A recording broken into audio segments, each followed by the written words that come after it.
tips memilih travel umroh yang amanah. Lebih dahsyat lagi, mendukung apakah perjalanan ibadah umroh itu berhasil atau tidak. Kunci dari travel umroh yang amanah itu ada di... Assalamualaikum warahmatullahi wabarakatuh. Waalaikumsalam warahmatullahi Alhamdulillah wabarakatuh. ketemu lagi dengan saya Abdul Basit di podcast Logika Bicara. Logikers, kemarin kita ngelihat berita di bulan September itu Kemenak membekukan 345 travel umroh. Nah, tema kali ini adalah tentang bagaimana memilih travel umroh yang amanah, yang baik. Sudah hadir di studio Logika Bicara Ibu Yandi Kondah dari travel umroh Bilal. Sebelumnya kita perkenalkan dulu dengan Bu Yandi Kondah. Assalamualaikum warahmatullahi wabarakatuh. Waalaikumsalam warahmatullahi wabarakatuh. Selamat datang di studio kami, Bu Yandi. Terima kasih. Monggo Bu Yandi memperkenalkan diri kepada pemirsa Logikers. Logika Masya Bicara. Allah. Masya Allah. Ya, bismillah, perkenalkan saya Yandi Kondak dari Bilal Tour Indonesia. Hari ini saya bersama dengan Pak Basit, ya, Masya Allah. Masya Allah. Insya Allah akan berbagi informasi yang mungkin mudah-mudahan bermanfaat buat teman-teman yang sedang menonton podcast ini. Travel umroh itu sudah ada sekitar 2.000 di Indonesia. Dan banyak juga berita-berita terkait dengan jamaah yang terlantar lah, dengan travel umroh yang nakal lah. Nah, kita mau tahu nih kisi-kisi, seperti apa sih memilih travel umroh yang baik, yang amanah, yang nggak nakal lah intinya. Nah, ini semua dikuasai sama Ibu Yandi karena pengalaman beliau juga sudah sejak dari tahun 2009 ini. Mungkin bisa sedikit diceritakan Bu Yandi, bagaimana tips memilih travel umroh yang amanah sehingga jamaah tidak terlantar dan yang lainnya lah, Bu. Oke. Baik, teman-teman, sebelum saya menyampaikan tips memilih, saya awali dulu dengan biasanya orang Indonesia itu ketika mau umroh pasti yang ditanyakan adalah harga. Iya betul. Iya betul. Bukan pakai pesawat apa, Ya. bukan pakai hotel apa, tapi yang ditanyakan adalah harga. Jadi tergiur harga murah untuk bisa umroh ya, Ya. Bu Yandi ya. Sementara paket umroh itu sama seperti paket menu makanan di sebuah restoran. Oh gitu. Ya, kita kan tujuannya mau, contoh hal misalkan tujuannya mau makan. Kita berdua mau makan nih. Makan Padang lah misalkan. Ya, masuk restoran sederhana lah. Kita masuk tujuannya adalah makan. Betul. Si jamaah A dan B juga tujuannya mau umroh. Sama-sama. Tapi ternyata di dalam restoran itu kita berbeda pilih menunya. Oh. Misalkannya Mas Basit pilihnya menu Saya senang A. rendang misalkan. Saya gitu cuman kan. maunya tempe dan sayur Tempe asam. Tentu pasti ada perbedaan harga. Oh gitu. Dan orang Indonesia itu pada umumnya meskipun kita sudah jelaskan sesuai dengan paket, ada barang, ada duit, tetap aja maunya yang murah gitu. Dan sudah kita edukasi juga bahwa kalau murah itu dapatnya ini. Dan jawabannya adalah nggak masalah Bu Yandi. Oh gitu. Tapi ternyata di lapangan Ya. berubah pikiran. Kok nggak kayak itu sih, kok nggak kayak Tidak ini sesuai. sih gitu. Jadi dari pengalaman itu tugas kita adalah harus mengedukasi jamaah. Selain memilih travel yang berizin, itu udah pasti. Kemudian ada lagi persyaratan umum itu ada 5 pasti tanggalnya, pesawatnya, visanya, hotelnya, dan lain-lain ada 5 di situ. Ada 5 ya. Itu harus. Kemudian di dalam penyelenggaraan ibadah umroh itu selain fasilitas yang kita sudah janjikan, kayak misalnya hotel bintang 4, pasti hotel itu tidak akan berubah. Pasti bintang 4 terus, ya kan? Kemudian bis itu juga tidak akan berubah. Tetap bis yang kita pakai. Visa juga sudah keluar. Tetapi ada satu faktor yang menentukan, misalnya kita sudah siapkan semua settle bagus banget gitu lah. Udah yakin program itinerary sudah bagus. Tapi ternyata ada satu faktor yang lebih dahsyat lagi, mendukung apakah perjalanan ibadah umroh itu berhasil atau tidak. Apakah perjalanan ibadah umroh itu meminimalkan komplainan dari jamaah. Nah, itu ada pada seorang pemimpin perjalanan ibadah umroh. Oh gitu. Jadi barometernya berhasil atau tidak itu dari komplainan juga awalnya. Iya. Oke, kembali lagi di awal tadi kan Bu Yadi menjelaskan terkait dengan bagaimana memilih travel umroh dengan izin yang jelas ya. Iya. Untuk ngecek izin travel umroh itu gimana Bu Yadi? Kita bisa ke... Kan awam nggak ngerti juga nih. Iya. Mungkin masyarakat Indonesia yang ada di pelosok sana mau ngeceknya gimana Bu Yadi? Iya. Kalau di kota-kota besar, insya Allah sih lebih mudah, Mas. Ya. Jadi mereka tinggal buka di Google, ketik nama PT-nya, akan muncul. Oh gitu. Di situ akan muncul namanya Sisko Patuh. Sisko Patuh ya. Di situ ada nama travelnya, kemudian alamatnya, berdirinya kapan, direkturnya siapa, akreditasinya apa. Akreditasi. Di situ bisa kita lihat. Gitu. Oh, berarti yang kemarin di kasus Kemenak 345 travel umroh itu dibekukan sementara karena belum terakreditasi mungkin ya? Iya gitu. Jadi mungkin karena banyaknya jamaah ya, jadi lupa kalau ada persyaratan tertentu yang harus mereka lewatin lagi di tahap-tahap selanjutnya. Padahal itu poin penting ya. Poin penting. Yang harus dimiliki jadi, travel umroh. ada jamaah yang kalau misalkannya enggak berpikir panjang, pasti dia pikir traveling bermasalah nih. Karena dia belum perpanjang atau apalah gitu. Sementara mungkin karena teman-teman yang travel yang kemarin belum sempat dibekukan sementara itu mungkin karena faktor salah satunya mungkin lupa atau mungkin karena banyaknya jamaah sehingga ya begitu. Oke, kembali ke meminimalisir komplainan itu adalah peran tour leader menurut pemimpin perjalanan ya. Pemimpin perjalanan seperti apa? Kita kan nggak tahu nih jamaah untuk ya kita mau lihat pemimpin perjalanannya seperti apa. Itu setelah fase-fase apa kita mengetahui kalau tour leader itu pemimpin perjalanan umroh, ibadah umroh itu bagus dan baik. Jadi harus dibedakan. Biasanya itu tour leader dan mutawif. Oke. Partner dalam menyelesaikan program perjalanan ibadah umroh. Biasanya ini mudah-mudahan untuk ke depan tidak terjadi lagi. Seorang tour leader itu ketika sampai di Mekah atau Jeddah menyerahkan semua pekerjaan kepada si mutawif. Padahal itu salah besar. Oh gitu. Kan pemimpin perjalanan. Oh iya betul juga. Berarti dari sebelum berangkat dia sudah memimpin. Sampai di sana dia tetap memimpin. Masuk di logika, betul. Sampai di sana program pun dia harus memimpin. Memimpin juga. Iya, mengelola jamaah juga harus memimpin. Merubah program juga dia harus memimpin di situ. Sepengalaman saya kemarin itu justru ya itu tugasnya mutawif. Nah, ini salah nih. Salah ya? Iya, belum tepat. Salah logikers. Yuk kita dengar nih. Jadi seorang tour leader itu pemimpin perjalanan. Jadi dalam sebuah perjalanan itu harus ada pemimpinnya. Nah, pemimpin itu mulai dari mana? Dari sebelum berangkat sampai dengan pulang. Artinya di situ ada beberapa unit-unit yang harus dikerjakan. Dari unit persiapan sampai dengan unit pelaporan. Nah, kalau saya biasanya sebelum keberangkatan umroh itu, saya melakukan manasik. Manasik, oke. Nah, manasik bukan sekali, 3 kali. Oh gitu? Iya. Itu salah satu tujuan manasik 3 kali adalah agar si jamaah ini memahami ketika dia menjalankan semua rangkaian ibadah umroh di sana sampai kepada perihal city tour. Sesulit itukah sampai harus 3 kali? Teori, praktek? Orang Indonesia biasanya berpikiran bahwa saya sudah bayar umroh. Berarti ketika di sana saya harus dilayani. Sementara di sana kita berharap jamaah itu sudah menyiapkan mentalnya dengan kondisi di sana.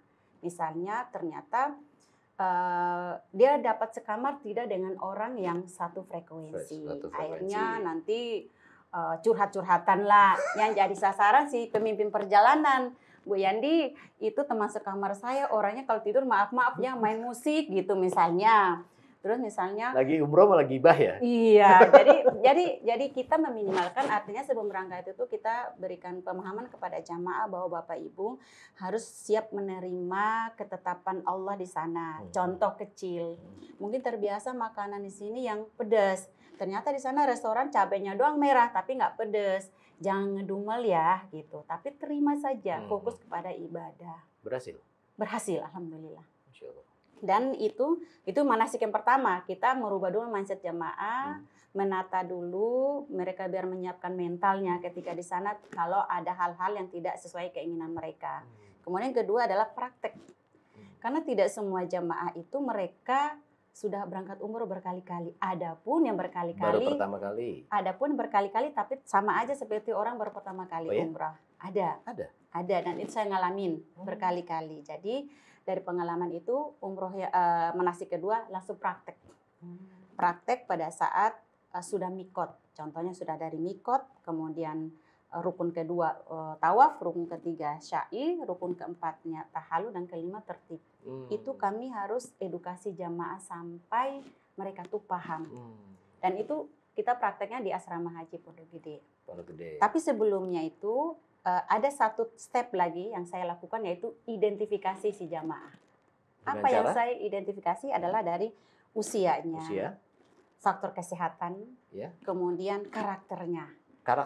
Dari daerah mana aja. Karena dari 40 orang pasti kan dari berbeda-beda daerah. Ada yang mungkin dari seberang ngomongnya kencang-kencang, orang Solo nemu sekamar dengan orang yang segini tersinggung, misalnya seperti itu. Jadi misalnya ada jamaah yang usianya segini, kami harus menempatkan mereka dengan sekamarnya, mungkin ada yang anak muda satu orang. I see. Nah itu, kemudian misalnya karakternya orang ini seperti ini, kayaknya dia mesti dengan si A, misalnya sekamar yang si A. Kemudian, ini kesehatannya seperti ini, berarti dia tidak boleh dengan si ini misalnya. Gitu. Jadi sehingga itu meminimalkan terjadinya komplainan. Jadi secara tidak langsung Bu Yandi ini melalui Bilal juga menciptakan atau meng-create sebuah kekeluargaan di dalam jamaah. Itu benar banget. Ada ketua RT-nya dong berarti kalau dulu gitu. Saya punya pengalaman beberapa kloter perjalanan ibadah umroh itu saya buat seperti itu. Oh, serius? Benar. Jadi misalnya ini tahun 2017, 18, 19, 20 itu ada kloter itu. Jadi setiap keberangkatan pada saat manasik terakhir saya bilang, di grup ini saya pengen ada kekeluargaan. Artinya ada bapak, ada ibu, ada ayah dan ibu, ada anak, ada cucu gitu kan. Nah kita buat nih, misalnya ada Pak Lurah. Ada Pak Lurah. Ada Pak RW, ada Pak RT. Nah RT itu adalah kamar dan kamar. Kamar A, misalnya kamar 230 adalah RT. Ditunjuk sebagai RT. RT-nya, ketua kamar lah gitu. Ketua kamar, ya. Kemudian satu lantai itu RW. Satu lantai RW. Kemudian satu kloter itu 45 orang itu lurah. Oh, lurahnya. Jadi nanti saling membutuhkan, saling tolong-menolong, saling mengingatkan untuk hal yang baik. Dan itu alhamdulillah berhasil. Jadi ini analogi peran ya, bukan RT RW diberangkatin sama Bilal. Enggak, ini analogi perannya aja. Ya kan Bu Yani ya? Iya, betul. Bupatinya ada? Beda lagi nanti. Oh, beda lagi. Nah, jadi kita level terendah dulu nih, RT, RW, lurah. Nanti kalau misalkannya bupati, nanti ada naiknya ke levelnya gitu, gubernur ya? Nanti masuknya. Menarik, dan menarik. itu membuat jamaah itu happy. Dan ada jamaah yang merasa dia bermanfaat, dikasih tugas tanggung jawab seperti itu. Dan mereka nggak keberatan menjalankan? Nggak keberatan, bahkan mereka menawarkan diri, Bu Yandi saya bisa bantu apa? Kan sementara kalau pemimpin itu ikutan melayani kan, sebagai RT, sebagai RW, jadi ikut bahasanya Bu Yandi nih, sebagai lurahnya. Artinya pada saat dia harus melakukan kegiatan atau ibadah umrohnya, mereka harus mendahulukan warganya kan, berarti kan? Betul. Kepentingan jemaah lebih penting dari kepentingan pribadi si orang pemimpin. Dengan sukarela sukacita mereka mau. Masya Allah. Keren. Jadi sebuah nilai ibadah yang nanti seorang tour leader atau pemimpin perjalanan itu akan dia dapati itu bukan berapa banyak dia sholat di Masjid Nabawi maupun Masjidil Haram. Berapa banyak dia tawaf, berapa banyak dia puasa, zikir, bukan. Tapi ternyata bisa saja nih Allah punya rencana tersendiri, bukan itu ibadah kamu yang saya terima. Kata ibadah kamu yang saya terima adalah kamu mengalah dengan jamaah ini yang pengen sholat di saf depan. Kamu ngalah, kamu mundur, dan jamaah ini maju. Bu Yani sendiri pernah menjadi tour leader? Alhamdulillah, hobi saya sampai saat ini. Hobi. Kan direkturnya Bilal. Kalau kita di kantor direktur, ketika di lapangan. Tour leader geret-geret koper loh Bu. Itu hobi loh Pak. Kok bisa? Hobi, sesuatu yang hobi maka akan menjalankan dengan sukacita. Iya sih. Tapi kalau misalnya sesuatu yang wajib, maka menjalankan penting saya datang, setor muka, yang penting wajib datang. Tapi kalau hobi, saya akan mengasah kekurangan dari setiap keberangkatan itu, kekurangannya apa. Kekurangan berikut, keberangkatan berikut akan saya rubah lagi. Apa goalnya, Bu? Nilai ibadah? Sehat saya. Masya Allah. Mudah-mudahan bermanfaat untuk orang lain. Saya ke sini, mungkin misalnya saya ke sini, hujan, angin, macet. Kalau tujuan saya bukan ibadah, nggak mungkin saya sampai sini. Saya mutar balik. Syiar ya, sampaikan walau satu ayat ya. Iya, betul. Sehat, umur itu akan dipertanggungjawabkan. Itu logikers. Ternyata kunci dari travel umroh yang amanah itu ada di tour leadernya ya. Salah satu faktor besarnya. It's all about service ya, tentang pelayanan semuanya ya. Iya, karena pasti dari situ, dari tour leadernya sendiri. Oke, Bilal sendiri apa yang diberikan? Apa yang diberikan Bilal untuk jamaah, ke jamaah nih? Rekomen nggak Bilal sebagai travel umroh yang amanah? Alhamdulillah setiap keberangkatan itu selalu ada jamaah yang berikan testimoninya luar biasa. Sampai saya malu hati, sampai saya japri beliau, saya bilang, Ibu, saya melayani itu dengan sepenuh hati. Itu satu. Kemudian sudah tugas saya, meskipun di kantor saya direktur, tapi ketika di lapangan saya pelayan tamu Allah. Tamu Allah, tamu yang paling tertinggi. Ya, betul. Repeat order. Dan itu terjadi. Oh ya? Repeat order. Pulang saudaranya, temannya, keluarganya, alhamdulillah. Oh ya, nodap dong, berarti tidak teragukan ya Bilal ya, insya Allah menjadi travel umroh yang amanah ya. Amin, insya Allah. Oke, apalagi selain tour leader yang baik, cakap, apalagi sih sebenarnya kiat-kiat memilih travel umroh yang amanah tuh? Ya, jadi salah satu tipsnya adalah si jamaah ini harus tahu dulu track recordnya si travel ini. Travel itu. Kemudian yang kedua, dia lihat juga pemiliknya atau pemimpinnya di dalam nahkodanya lah ya, di dalam travel itu siapa. Dan basicnya apa, dia sudah jam terbangnya seperti apa, kegiatan hari-harinya seperti apa. Nah mereka kan mengikuti itu. Nah itu biasanya kalau jamaah itu tidak cek hal itu, akan ketahuannya di akhir. Oh gitu. Biasanya udah ada kasus baru ketahuan, oh pantasan ini begini gitu. Akhirnya keluarlah penyesalan. Termasuk promosi di medsos itu kan sekarang banyak kan yang menawarkan travel umroh dengan harga murah. Cuman kan kita nggak tahu kan. Ya jatuhnya kayak beli kucing dalam karung kayak gitu, Bu. Itu mempengaruhi juga nggak promosi-promosi itu? Untuk harga murah itu ya tadi saya katakan di awal bahwa sesuai dengan menu. Tapi jamaah itu wajib kita berikan edukasi, contoh seperti ini. Ibu, paket A dan paket B ini berbeda, tapi namanya fasilitasnya sama.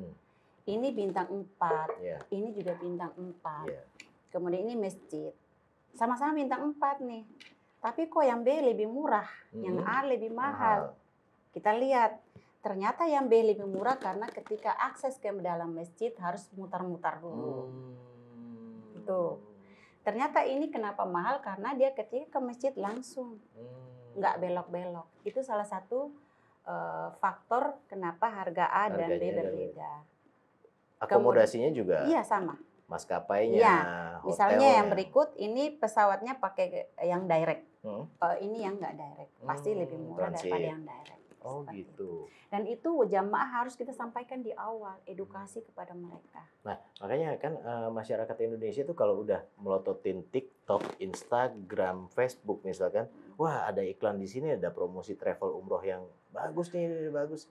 Tapi nggak berpikir ke belakangnya. Nah, gimana mengedukasinya itu? Sementara kan mungkin ada juga ya pihak-pihak travel umroh yang ya yang penting gue promosi dulu lah gitu. Lebih kepada cari aman aja lah. Cari aman. Ya, ikut aja lah aturan pemerintah kita aja lah di situ. Ya udah pakai travel yang memang sudah ditunjuk dari 2.945 travel yang berizin. Udah sebanyak itu ya? Iya, sampai hari ini. 2.945 travel Haji umroh. Umroh yang Umroh. sudah PPIU ya. PPIU itu. PPIU ya. Itu. Apa itu PPIU, Bu? Penyelenggara perjalanan ibadah umroh. Penyelenggara perjalanan ibadah umroh. Nah, itu yang sudah resmi. Jadi kalau mau aman ya salah satunya. PPIU itu dikeluarkan oleh Kemenak. Oh gitu. Jadi teman-teman biar aman ikut ajalah aturan pemerintah supaya ibadahnya juga khusyuk, nggak terseok-seok, nggak lari sana lari sini, nggak tertinggal sana tinggal sini, nggak ada persoalan di tanah suci. Bahkan nggak terlantar lah ya. Bahkan itu terjadi. Karena tahun lalu kalau nggak salah ada sekitar 100 jamaah umroh yang harus dideportasi akhirnya karena travelnya tidak bertanggung jawab. Iya. Itu di 2023, Bu. Oke, mungkin ada tips lain selain dua tadi, memilih tour leader yang kemudian jangan tergiur harga murah. Terus apa lagi, Bu? Nah, tadi kita bicara yang pemimpin perjalanan ya. Ada satu kesan dari jamaah di akhir perjalanan itu. Yaitu ketika ada perpisahan di Jeddah. Pulang ke tanah air. Itu kami selalu memberikan yang namanya kuesioner. Oh, kuesioner. Kuesioner itu isinya adalah penilaian terhadap pelayanan di Jakarta dari manasik sampai dengan personalnya, tour leadernya seperti apa, mutuif seperti apa, kemudian pelayanan handling hotel seperti apa, check in check out seperti apa, penempatan kursi di dalam pesawat seperti apa, sampai segitu. Itu dilakukan semua travel umroh atau ini inovasinya Bilal? Kayaknya belum semua travel ya, kalau yang saya tahu ya, karena ada beberapa teman yang sempat nelpon saya juga minta dong isi materi kuesionernya gitu. Nah, mudah-mudahan sih setelah ini banyak teman-teman membuat kuesioner supaya apa? Supaya apa? Dia akan mengetahui bahwa travel dia itu keberangkatan 1 misalnya, grafiknya baru 70. Apa sih yang harus perbaiki? Maka nanti akan di keberangkatan berikut dia harus perbaiki kekurangan itu. Jadi dari situ Bilal mengetahui feedback pelayanan dari jamaahnya. Salah satu itu. Yang kedua adalah sebagai pemimpin perjalanan itu harus menjadi kayak semacam mading berjalan.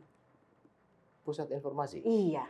Jadi kita itu pusat informasi. Seorang tour leader itu pusat informasi. Artinya tidak ada pertanyaan dari jamaah yang tidak bisa dijawab oleh seorang tour leader umroh. Nah, contoh misalnya ada jamaah yang bertanya, besok itu kan hari ketiga di Madinah. Terus si jamaah malam hari nanya, Bu Yandi besok kita naik bisnya jam berapa? Dan kita kemana dulu? Padahal itu ada 3 tempat, Masjid Kuba, Jabal Uhud, dan Kebun Kurma. Nah, kalau dia nggak bisa jawab, bagaimana? Iya ya. Ada juga yang nggak bisa jawab. Akhirnya disuruh, saya tanya Ustadz dulu ya. Padahal itu sudah di luar otak seharusnya.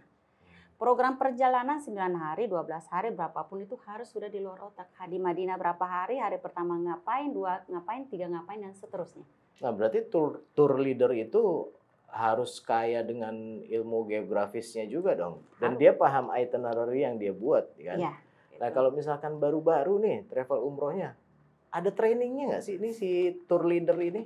Jadi kalau di saya, kebetulan saya juga trainer untuk ngajarin teman-teman yang mau jadi tour leader umroh, bisa nanti kami bisa bantu. Oh gitu. Untuk jadi stepnya sebelum praktek di lapangan ada trainingnya dulu. Mungkin logikers yang mau di training sama Bu Yandi komen. Kemudian setelah training tuh ada lagi yang namanya sertifikasi. Pembuktian bahwa tour leader ada sertifikatnya. Ada, BNSP lagi. Wih.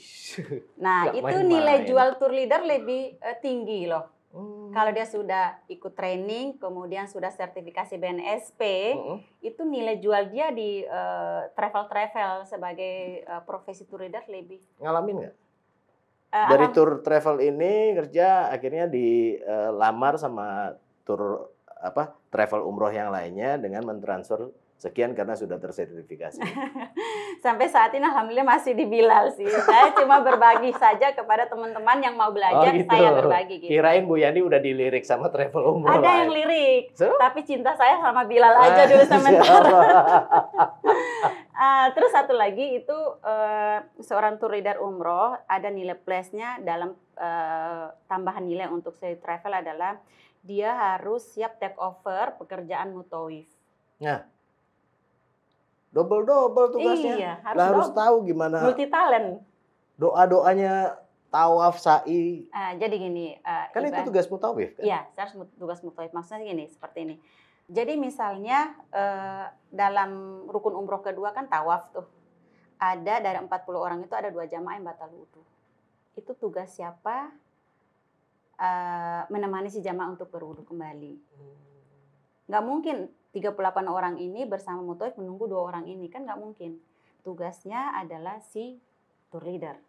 Berarti Pertanyaan kedua adalah tugasnya siapa? Menemani si jamaah melanjutkan tawaf yang tertinggal tadi. Tour leader. Berarti bayarannya tour leader gajinya gede, Bu ya?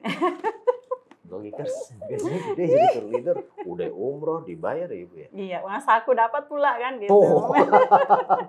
Digaji per hari lagi, ada per hari, ada per Cuman paket. kan tugasnya berat. Dia harus tahu tata cara umroh kan. Kalau misalkan tadi ada jamaah harus yang bisa membimbing. membimbing. Ya, gitu. Karena gitu. antisipasi kalau ada persoalan yang kayak tadi. Nah, bagaimana kalau misalnya si tour leader ini ternyata pada saat yang membimbing belum paham dari tempat istiqlam itu di mana gitu loh. Iya kan? Kemudian setelah istiqlam itu ke Maqam Ibrahim yang dibaca apa? Kemudian dari Maqam Ibrahim menuju ke Rukun Yamani bacanya apa? Dari Rukun Yamani ke Hajar Aswad bacanya apa? Jadi si orang tour leader umroh itu harus tahu, paham tentang ibadah umroh itu sendiri sampai kepada perihal city tour-nya. Perihal city tour-nya? Harus tahu. Jangan sampai jamaah nanya besok hari kelima kita city tour kemana, Bu? Iya.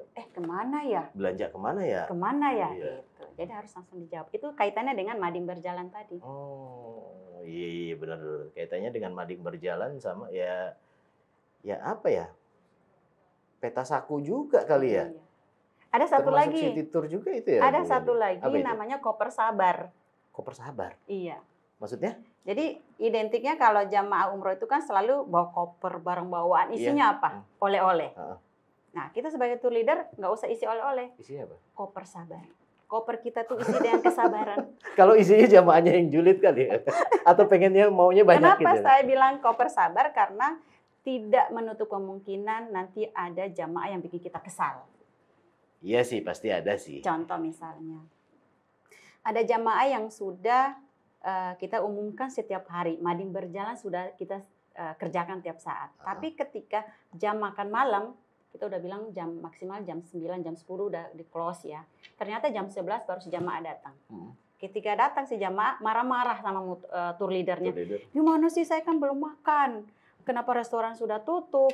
Kenapa nggak kasih tahu saya? Padahal kita sudah jalankan mading berjalan itu, tapi dia tidak monitor di grup. Kondisi kita dimarah-marahi saat itu, meskipun si jamaah dalam kondisi dia bersalah, sabar. Tidak boleh menyalahkan dia. Ibu sih, saya udah bilang, tolong buka grup dong, Bu. Nggak boleh. Jadi benar-benar melayani jamaah itu kayak raja. Idealnya begitu ya? Tamu Allah. Nah, kembali lagi ke soal training tour leader nih. Ya kayaknya. Ya kali logikers ada yang mau siap. ini kali mau jadi tour leader nih kan. Lama nggak trainingnya? Bayar nggak? Yang berbayar pasti. Oh, bayar juga. Ilmu itu mahal ya. Bayar logikers. Kita bayar itu bukan berarti bayar orangnya ya, tapi kita menghargai ilmu orang itu. Ya. Itu dulu konsepnya. Ya sekolah aja bayar. Iya. Jadi dalam training itu ada macam-macam materi yang disampaikan. Kalau untuk umroh itu yang kita sampaikan nanti ada item yang namanya soft skill dan lain-lain lah adalah. Tapi kalau untuk perjalanan ini ada yang namanya 14 unit SKKNI. Apa itu SKKNI? Standar Kompetensi Kerja Nasional Indonesia. Oh, 14. Sekarang udah 22. Loh, banyak amat. Iya, itu. Jadi 22 unit ini harus dikerjakan seorang tour leader umroh dalam membawa grup umroh itu. Oh, gitu. Kalau dia terapkan ini, insya Allah programnya berjalan lancar. Dengan lancar. Dan pelatihan ini atau training ini paling sedikit 2 hari. Minimal 2 hari, gitu. 2 hari. Karena nanti situ kita akan olah mereka, kasih materi, kemudian nanti ada role play, ada tugas lagi. Kita memberikan mereka, kamu bisa nggak bikin itinerary? Kamu bisa nggak menghandle persoalan yang tak terduga? Jadi yang bikin itinerary itu tour leader juga selama 9 hari ke 12 hari? Biasanya dari kantor. Tapi tour leader juga harus paham. Memahami ya? Iya, harus tahu bahwa hari pertama apa, hari kedua apa, sampai dengan hari ke-9. Oh gitu. Nah, nanti di hari ketiga atau mungkin hari berikutnya baru yang namanya sertifikasi tour leader. Sertifikasi tour leader? BNSP. BNSP. Kalau ada yang tertarik mungkin harus menghubungi siapa? Bu Yandi atau siapa? Boleh menghubungi atau saya. Atau kita sebutin nomor teleponnya nanti dicatat di bawah ini. Boleh, 0812 0812 111 111 66 66 727. 727. No, silakan menghubungi kali ada logikers. Ya, ada logikers yang mau jadi tour leader. Oh iya, mungkin ada IG, sosmednya apa, Facebooknya, TikTok kali ini. Ini kalau ngeliat dari gesturnya Bu Yandi, TikTokers juga nih jangan-jangan. Boleh, nanti TikToknya yang dikondak sih, biasa nama biasa aja. Facebook juga yang dikondak. Ya nanti ditulis di sini. Ya, yang dikondak. Yang dikondak, KONDAKH. Iya. Kondak ya. Iya, kondak. Nah, itu. Semua yang dikondak, IG juga, Facebook juga, snack video juga semuanya yang dikondak. Snack video? Ada. Nah di situ ada video-video bagaimana ibu ngelit jamaah gitu ya? Ada. Jadi situ di snack video itu memang materi belum banyak saya keluarkan di situ, hanya tips-tips bagaimana kita menjadi seorang tour leader umroh yang nanti mendapatkan pelayanan mutu yang baik. Pelayanan mutu yang baik kepada jamaah di situ. Nanti bisa buka aja di situ. Oke. Mungkin ada yang mau disampaikan lagi Bu Yandi sebelum kita masuk ke apa sih promo-promo apa sih yang ada di Bilal ini? Nah, promonya sih banyak ya. Untuk tahun 2025 ini kami punya program unggulan ya, program ibadah umroh yaitu fasilitasnya bintang 4, hotel bintang 4 ring 1. Jadi ada bintang 4, ring 1, ring 2, ring 3 ya. Kalau ring 1 itu berarti keluar pelataran masjid langsung ke hotelnya. Oh itu ring 1. Ada salah satu hotel yang sering kami pakai. Kemudian pesawatnya direct. Direct ya? Langsung tanpa transit. Yang hotelnya itu bintang 4 Madinah Makkah atau? Sama, semua Madinah Makkah. Sama Madinah Makkah ya, bintang 4 semua. Pesawatnya langsung. Pesawatnya direct tuh, nggak ada transit gitu. Biar tidur 9 jam, tahu-tahu udah nyampe langsung ke Masjidil Haram atau ke Masjid Nabawi. Itu dengan kereta atau bis? Dari Madinah ke Umrah Madinah ke Makkah itu ada pilihan. Kita bisa memfasilitasi jamaah jika dalam satu grup itu ada yang ternyata mau pakai kereta, monggo kita fasilitasi mereka. Add-on? Bisa. Penambahan berarti? Iya. Ada penambahan? Iya, ada penambahan. Oke, selain itu tadi untuk maskapai, terus hotel, apakah ada city tour lain, Kota Taif mungkin? Oke, insya Allah di program kami itu sudah include dengan umroh 3 kali, yaitu city tour di Taif. Umroh 3 kali, city tour ke Taif. Iya, jadi nanti di Taif nanti di Taif itu jamaah selain dapat city tour, nanti makan siang ala Rasulullah, makan nasi mandi. Ya. Itu menunya bukan ayam ya, tapi mix ayam dan kambing. Ayam dan kambing. Beda nih, ada pun yang cuma ayam aja. Dapat ini tiket kereta gantung juga di sana? Ada program seperti itu. Oh, ada juga? Ada juga. Jadi ada paket yang include dengan kereta gantung, ada include dengan kereta cepat, ada include dengan Taif, dan lain-lain. Harganya nih? Orang Indonesia dong, betul nggak? Pasti yang ditanya harga, angka. Ya, angkanya adalah 34.900. Itu yang disebutkan tadi? Iya, di luar daripada kereta cepat. Oh, di luar kereta cepat yang Madinah Makkah atau Makkah Madinah, itu tetap naik bis? Iya, kita juga punya program yang menarik nih. Apa itu? Jadi, kalau teman-teman yang pengen umroh nih, udah kangen banget, udah rindu banget. Iya. udah nggak sabar banget pengen ke Baitul, kita juga punya program loh. Apa tuh? Mau berangkatnya gratis juga bisa. Oh gitu, gimana? Mm-mm. Oh lewat Logika Bicara kalau Iya, gitu suruh nanti daftar ya? kalau Logika Bicara aja daftarnya gitu. Oh daftarnya ke sini Logika. Iya, yang penasaran langsung ke sini. Nanti kita umrohnya bareng dengan teman-teman dari Logika Masya Allah, Bicara. amin, amin, Jadi ya Allah. nanti di sana nanti ada yang kameramannya, kemudian ada bagian wawancara, Iya, macam-macam benar. lah Kita gitu. bikin profil di sana ya, Oh, bisa video profil banget, ya. bisa banget. Iya, Masya Allah, boleh tuh, boleh tuh. Nah, gitu. Iya, jadi tayangan keluarga juga kalau misalkan memang ada satu kelompok yang Bisa. bareng berangkat sama Logika Bicara. Selain itu bisa berangkat umroh gratis, ada juga satu program yang ada di Bilal, yaitu kan orang taunya punya uang baru berangkat umroh. Iya, iya. Atau mungkin nabung dulu deh baru bisa umroh. Kita punya satu namanya berangkat umroh dulu baru nabung. Kita skip di program berikutnya aja, di tayangan berikutnya aja kalau gitu. Ya, Logikers ya. Penasaran kan? Ini ada satu nih yang dirahasiain dulu nih. Mau umroh dulu, tapi nabung adalah pokoknya nanti. Sampai ketemu lagi di wawancara berikutnya dengan travel umroh yang lain atau ibadah haji dan umroh yang lain. Bahkan kita mau undang Kemenak juga nih insya Allah. Oke. Terima kasih banyak atensinya. Kalau misalkan ada pertanyaan atau mau mengulas apapun, komen di komentar kita di Logika Bicara. Terima kasih, saya Abdul Basit. Terima kasih banyak Ibu Yandi atas kehadirannya.